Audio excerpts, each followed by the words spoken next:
بسم اللہ الرحمن الرحیم۔ قوم لوط پر اللہ کا عذاب۔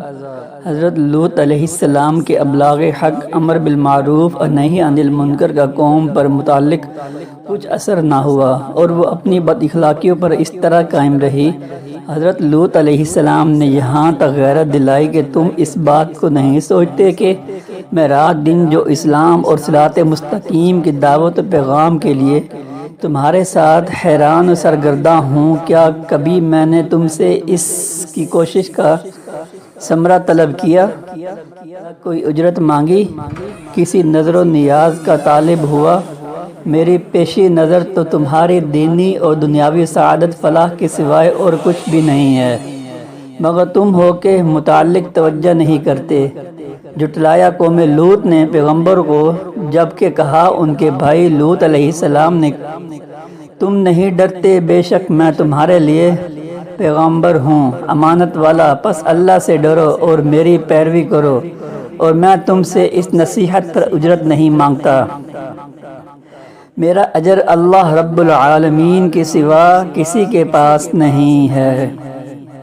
مگر ان کی تاریک دلوں پر اس کہنے کا بھی متعلق کچھ اثر نہ ہوا، اور وہ حضرت لوط علیہ السلام کو اخراج اور سنگساری کی دھمکیاں دیتے رہے۔ جب نوبت جہاد تک پہنچی اور ان کی سیاہ بختی نے کس طرح اخلاقی زندگی پر آمادہ نہ ہونے دیا، تب ان کو بھی وہی پیش آیا جو خدا کے بنائے ہوئے قانون جزا کا یقینی اور حتمی فیصلہ ہے، یعنی بد کرداریوں پر اصرار کی سزا بد کرداری اور ہلاکت۔ غرض ملائکۃ اللہ حضرت ابراہیم علیہ السلام کے پاس سے روانہ ہو کر سدوم پہنچے اور لوط علیہ السلام کے یہاں مہمان ہوئے۔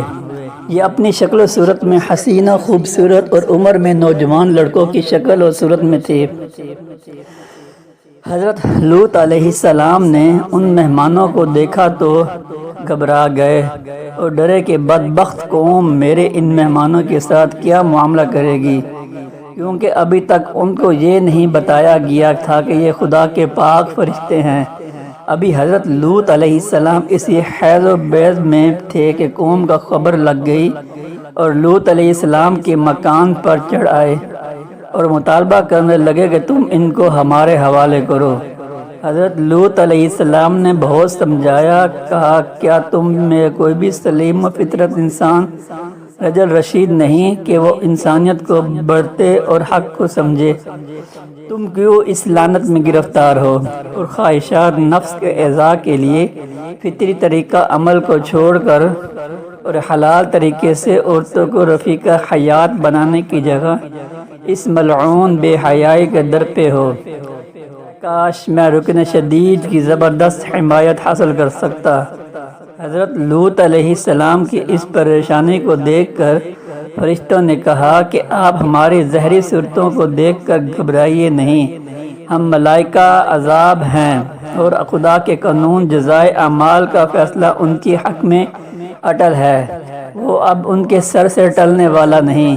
آپ اور آپ کا خاندان عذاب سے محفوظ رہے گا، مگر آپ کی بیوی انہی بے حیاؤں کی رفاقت میں رہے گی اور آپ کا ساتھ نہ دے گی۔ آخر عذاب الہی کا وقت آ پہنچا۔ ابتدائے شب ہوئی تو ملائکہ کے اشارے پر حضرت لوط علیہ السلام اپنے خاندان سمیت دوسری جانب سے نکل کر سدوم سے رخصت ہو گئے، اور ان کی بیوی نے ان کی رفاقت سے انکار کر دیا اور راستے ہی سے لوٹ کر سدوم واپس آ گئی۔ آخر شب ہوئی تو اول ایک ہیبت ناک چیخ نے اہل سدوم کو تہ و بلا کر دیا، پھر آبادی کا تختہ اوپر اٹھا کر الٹ دیا گیا، اور اوپر سے پتھروں کی بارش نے ان کا نام و نشان تک مٹا دیا، اور وہی ہوا جو گزشتہ اقوام کے نافرمانی اور سرکشی کا انجام ہو چکا ہے۔ اور پھر جب ایسا ہوا کہ بھیجے ہوئے فرشتے خاندان لوط کے پاس پہنچے تو انہوں نے کہا کہ تم لوگ اجنبی معلوم ہوتے ہو۔ انہوں نے کہا نہیں، یہ بات نہیں ہے، بلکہ ہم تمہارے پاس وہ بات لے کر آئے ہیں جس میں لوگ شک کیا کرتے تھے، یعنی ہلاکت کے ظہور کی خبر جس کا لوگوں کو یقین نہ تھا۔ ہمارا آنا ایک امر حق کے لیے ہے اور ہم اپنے بیان میں سچے ہیں۔ پس چاہے کہ کچھ رات رہے اپنے گھر کے لوگوں کو لے کر نکل جاؤ اور ان کے پیچھے قدم اٹھاؤ، اور اس بات کا خیال رکھو کہ کوئی پیچھے مڑ کر نہ دیکھے، جہاں جانے کا حکم دیا گیا ہے اسی طرف رخ کیے چلے جائیں۔ غرض کہ ہم نے لوط پر حقیقت حال واضح کر دی کہ ہلاکت کا ظہور ہونے والا ہے، اور باشندگان شہر کی بیچ و بنیاد صبح ہوتے ہوتے اکھڑ جانے والی ہے۔ اور اس اثناء میں ایسا ہوا کہ شہر کے لوگ خوشیاں مناتے ہوئے آ پہنچے۔ لوط نے کہا، دیکھو یہ نئے آدمی میرے مہمان ہیں، تم میری فضیحت نہ کرو، اللہ سے ڈرو، تم میری رسوائی کے کیوں در پہ ہو گئے ہو؟ انہوں نے کہا، کیا ہم نے تجھے اس بات سے نہیں روک دیا تھا کہ کسی قوم کا آدمی ہو لیکن اپنے یہاں نہ ٹھہراؤ؟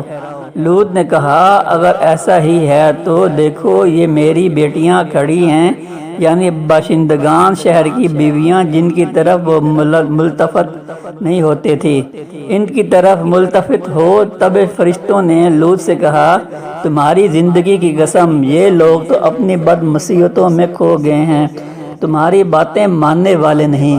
غرض یہ کہ سورج نکلتے نکلتے ایک ہولناک آواز نے انہیں آ لیا، پس ہم نے وہ بستی زیر و زبر کر ڈالی اور پکی ہوئی مٹی کے پتھروں کی ان پر بارش۔ بلا شبہ اس واقعے میں ان لوگوں کے لیے بڑی ہی نشانیاں ہیں جو حقیقت کی پہچان رکھنے والے ہیں۔ اور پھر جب ایسا ہوا کہ ہمارے فرستادے لوط کے پاس پہنچے تو وہ ان کے آنے سے خوش نہ ہوا، اور ان کی موجودگی نے اسے پریشان کر دیا۔ وہ بولا، آج کا دن تو بڑی مصیبت کا دن ہے۔ اور اس کی قوم کے لوگ اجنبیوں کے آنے کی خبر سن کر دوڑتے ہوئے آئے اور پہلے سے برے کاموں کے عادی ہو رہے تھے۔ لوط نے ان سے کہا، لوگو یہ میری بیٹیاں ہیں، یعنی بستی کی عورتیں جنہیں وہ اپنی بیٹیوں کی جگہ سمجھتا تھا اور جنہیں لوگوں نے چھوڑ رکھا تھا، یہ تمہارے لیے جائز اور پاک ہیں، پس ان کی طرف ملتفت ہو، دوسری بات کا قصد نہ کرو اور اللہ سے ڈرو، میرے مہمانوں کے معاملے میں مجھے رسوا نہ کرو۔ کیا تم میں کوئی بھی بھلا آدمی نہیں؟ ان لوگوں نے کہا، تجھے معلوم ہو چکا ہے کہ تیری ان بیٹیوں سے ہمیں کوئی سروکار نہیں، اور تو اچھی طرح جانتا ہے کہ ہم کیا کرنا چاہتے ہیں۔ لوط نے کہا، کاش تمہارے مقابلے کی مجھے طاقت ہوتی یا کوئی اور سہارا ہوتا جس کا آسرا پکڑ سکتا۔ تب مہمانوں نے کہا، اے لوط، ہم تیرے پروردگار کے بھیجے ہوئے آئے ہیں، گھبرانے کی کوئی بات نہیں، یہ لوگ کبھی تجھ پر قابو نہ پا سکیں گے۔ تو یوں کر کے جب رات کا ایک حصہ گزر جائے تو اپنے گھر کے آدمیوں کو ساتھ لے کر نکل چل، میں سے کوئی ادھر ادھر نہ دیکھے، یعنی کسی بات کی فکر نہ کرے، مگر ہاں تیری بیوی ساتھ دینے والی نہیں، وہ پیچھے رہ جائے گی، اور جو کچھ ان لوگوں پر گزرنا ہے وہ اس پر بھی گزرے گا۔ ان لوگوں کے لیے عذاب کا مقررہ وقت صبح کا ہے، اور صبح کے آنے میں کچھ دیر نہیں۔ پھر جب ہماری ٹھہرائی ہوئی بات کا وقت آ پہنچا تو اے پیغمبر، ہم نے اس بستی کی تمام بلندیاں پستی میں بدل دی، یعنی بستی کو الٹ دیا اور زمین کے برابر کر دیا، اور اس پر آگ میں پکے ہوئے پتھر لگاتار برسائے کہ تیرے پروردگار کے حضور اس غرض سے نشانی کیے گئے تھے کہ یہ بستی ان ظالموں سے یعنی اشرار مکہ سے کچھ دور نہیں ہے، یہ اپنی سیر و سیاحت میں وہاں سے گزرتے رہتے ہیں اور اگر چاہیں تو اس سے عبرت پکڑ سکتے ہیں۔ پھر بچا دیا ہم نے اس کو اور اس کے گھر والوں کو، سب کو مگر ایک بڑھیا رہ گئی رہنے والوں میں۔ پھر اٹھا مارا ہم نے ان دوسروں کو اور برسایا ان پر ایک برساؤ، سو کیا برا برساؤ تھا کہ ان ڈراوے ہوئوں کا البتہ اس بات میں نشانی ہے، اور ان میں بہت لوگ نہیں تھے ماننے والے، اور تیرا رب وہی زبردست رحم والا ہے۔